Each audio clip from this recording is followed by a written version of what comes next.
शिराळा गावातील शेकडो वर्षांची परंपरा लाभलेल्या नागपंचमीच्या मानाच्या पालखीची तयारी अंतिम टप्प्यात आली आहे।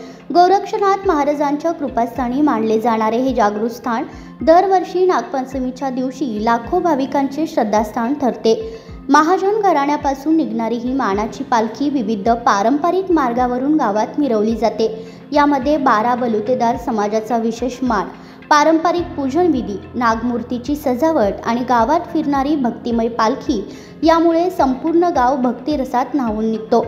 सध्या नागमूर्तीची पारंपरिक रंगकाम, पालखी सजावट आणि पूजेची तयारी जोरात सुरू आहे। नागपंचमीच्या दिवशी सकाळपासून पालखी मिरवणूक, विविध मंदिरांमध्ये पूजन आणि सायंकाळी उत्तर पूजेनंतर पालखी महाजन घरी परतते।